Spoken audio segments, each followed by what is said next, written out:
¿Por qué el gobierno ha retirado hoy la ayuda de 20 céntimos por litro de carburante cuando hace apenas unos meses se nos presentaba como una medida económica estrella para paliar los efectos de la inflación en España? No por buenas razones. Veámoslo.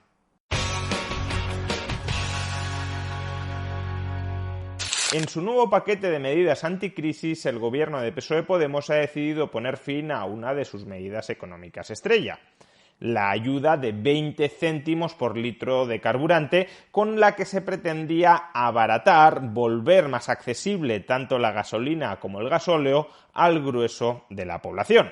Habiendo sido una de sus medidas económicas estrella, resulta cuando menos llamativo que ahora el gobierno decida ponerle fin. Si tan importante era y tan bien funcionaba, ¿por qué no mantenerla en el tiempo? Una de las explicaciones más extendidas es que como el precio internacional del petróleo ha bajado durante los últimos meses, los precios de los carburantes también lo han hecho y por tanto ya no es necesaria esta ayuda. Sin embargo, si esto fuera toda la explicación, casaría mal con que la ayuda se mantenga para determinados colectivos sociales como los transportistas o los trabajadores del sector primario. El gobierno no va a eliminar la ayuda para ellos, y si sigue siendo necesaria para ellos a los precios vigentes, ¿por qué deja de ser necesaria para el resto de la población también a estos precios vigentes? Y para hallar una respuesta a esta cuestión debemos efectuar un análisis coste-beneficio, pero no un análisis coste-beneficio, como se suele pensar, es decir, costes para los ciudadanos y beneficios para los ciudadanos, sino un análisis coste-beneficio para los políticos. Al fin y al cabo es muy ingenuo pensar que las políticas públicas se adoptan pensando en los ciudadanos. Las políticas públicas se adoptan desde la perspectiva del interés de los políticos y por tanto dejan de adoptarse cuando, desde el punto de vista del interés de los políticos, esas políticas públicas dejan de superar el análisis coste-beneficio. De entrada, desde un punto de vista social, la ayuda nunca superó realmente un análisis coste-beneficio. El coste de la medida ha rondado los 6.000 millones de euros y la mayor parte de ese dinero ha sido capturado por las rentas más altas de la sociedad. Según recogía recientemente la OCDE, España tiene un sistema de ayudas públicas donde el 20% más rico de la sociedad captura el triple de ayudas públicas que el 20% más pobre de la sociedad. Supuestamente el Estado redistribuye la renta de los ricos a los pobres para ayudar a los pobres, pero al final resulta que, derivado de esa redistribución, los ricos capturan mucho más que los pobres. Por tanto, no redistribuye por eso ni para eso. En el caso de la ayuda de 20 céntimos por litro de carburante, si las personas con una renta más elevada suelen tener y suelen utilizar el transporte privado en un mayor porcentaje que las personas con ingresos más bajos, es lógico que la mayor parte de estas ayudas haya ido finalmente a parar a las rentas más altas, que son las que pagan impuestos para financiar estas ayudas. Lo cual, como digo, es bastante desquiciante. Si el objetivo de la política pública fuera ayudar a los ricos, desde luego la mejor medida no sería quitarles el dinero con impuestos y luego devolvérselo, al menos en parte, con transferencias sociales. Eso es totalmente ineficiente. Si tú quisieras ayudar a los ricos, lo que tendrías que hacer es no quitarles de entrada el dinero y se acabó.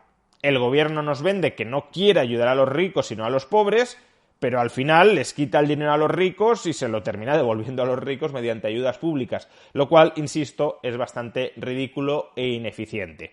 Pero la razón por la cual se hace esto es que, en realidad, la redistribución de la renta no busca ayudar a los más pobres.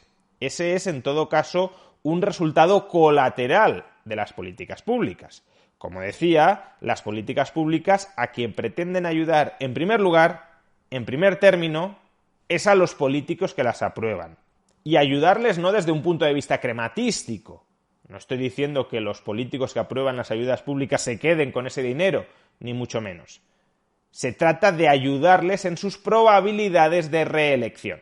El político adopta aquellas medidas que en cada momento considera que maximizan su probabilidad de que salga reelegido, sean muy costosas o muy ineficientes desde un punto de vista social. Basta con que sean suficientemente eficientes desde un punto de vista electoral. Y esa fue la razón de fondo por la que se aprobó la ayuda de 20 céntimos por litro de carburante, una ayuda universal para todo el mundo con independencia de su nivel de renta. El gobierno podría haber hecho con los carburantes como ha hecho hoy con los alimentos, darles un cheque a un determinado número de familias para compensar la subida del precio de los carburantes. Pero el gobierno no hizo eso. El gobierno no dio cheques enfocados a las familias más pobres para ayudar a esas familias más pobres a capear el impacto de la subida de los precios de los carburantes. Lo que hizo el gobierno, insisto, fue rebajar todos los precios de los carburantes con una ayuda de 20 céntimos. ¿Y por qué hizo esto? Si el propio gobierno sabía, evidentemente sabía, que la mayor parte de esa ayuda pública iba a ser embolsada, iba a ir a parar a los bolsillos de las familias más acaudaladas, que son las que pagan los impuestos para financiar esa ayuda. Pues básicamente porque lo que pretendía hacer el gobierno con esta medida era maquillar la inflación. El propio Banco de España ha estimado recientemente que la ayuda de 20 céntimos por litro de carburante ha contribuido a rebajar el IPC oficial en alrededor de 6 décimas. Y ese era el auténtico objetivo del gobierno con esta ayuda: reducir estadísticamente el IPC contabilizado en España. Que en realidad no estamos reduciendo el IPC, simplemente estamos cargando la subida de precios al presupuesto. Pero al cargar la subida de precios en el presupuesto y no en los precios, el Instituto Nacional de Estadística no mide que los precios han aumentado. Si los precios suben antes de ayudas de 1 euro a 1,5 euros, pero después de ayudas los precios regresan a 1 euro, el INE contabiliza que los precios no han subido, pero en realidad esa subida del 50% en ese precio, de 1 a 1,5%, lo seguimos pagando entre todos al haber sido socializado su coste vía impuestos y vía ayudas públicas. Por tanto, cuando la inflación estaba disparada en España muy por encima de la media europea, el gobierno tenía un objetivo propagandístico en mente: hemos de bajar la inflación oficial en España. Y para rebajar la inflación oficial en España, lo que vamos a hacer es tirar de déficit público, tirar de endeudamiento público para absorber dentro del presupuesto parte de ese exceso de inflación. Por ejemplo, repartiendo una ayuda de 20 céntimos por litro de carburante a todos los españoles, con independencia de su nivel de renta, aun cuando se trate de una política pública tremendamente ineficiente desde un punto de vista social, porque nuestro objetivo no es ayudar a aquellos españoles que más lo necesitan. Nuestro objetivo es controlar estadísticamente, que no en términos reales, efectivos, controlar estadísticamente la inflación. ¿Qué coste tendrá eso? En el caso de los carburantes, 6.000 millones de euros. Y el gobierno dice, bueno, pues vale la pena pagar 6.000 millones de euros para que el INE reporte, para que el INE informe de una inflación 6 décimas menos de la que tendríamos si no desembolsáramos, si no echáramos mano de esos 6.000 millones de euros de endeudamiento. ¿Y por qué el gobierno no renueva ahora la ayuda?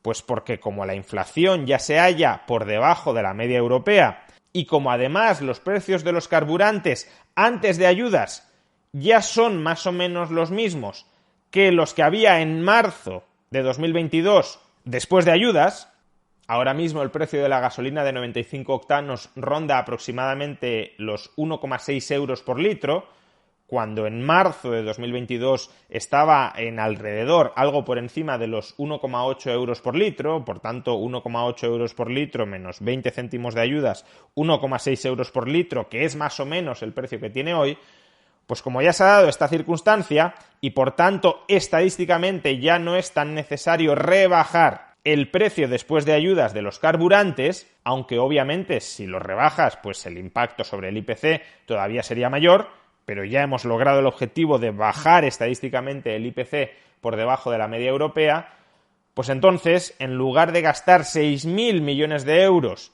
en financiar esta política pública, que al final solo tiene un impacto propagandístico, tenemos una inflación que se ubica por debajo de la media europea, es preferible destinar esos 6.000 millones de euros en repartir ayudas, generando ahora sí redes clientelares enfocadas en rascar votos de determinados colectivos particulares y no del grueso de la población en general, porque el grueso de la población en general no te va a votar específicamente por el hecho de que le bonifiques 20 céntimos el litro de carburante. Y en eso consisten varias de las ayudas aprobadas hoy en el paquete de medidas anticrisis, en dejar de gastar 6.000 millones de euros en rebajar estadísticamente la inflación para poder utilizar esos 6.000 millones de euros en repartir dinero a determinados colectivos sociales que esperas que te puedan votar en las elecciones autonómicas, municipales y generales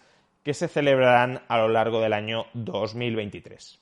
En suma, el gobierno, tanto este como los anteriores, echa mano del dinero del contribuyente para maximizar su probabilidad de elección.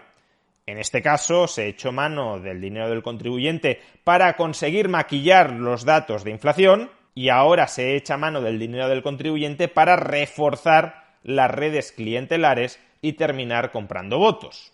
Lo anterior no quita que la actividad política pueda beneficiar a determinadas personas en algunos momentos, pero esos son efectos colaterales del diseño de las políticas públicas. No se busca eso como objetivo prioritario. Como objetivo prioritario se busca aquello que en cada momento pueda beneficiar más al político que diseña esas políticas públicas. De ahí que hoy no se renueve la ayuda a los carburantes cuando ayer se nos vendía como una medida estrella. Era una medida estrella para alcanzar los objetivos políticos en ese momento, rebajar la inflación, y pasa a ser ahora una medida prescindible porque los objetivos políticos han pasado a ser otros. Empezar a comprar votos para las elecciones del año que viene.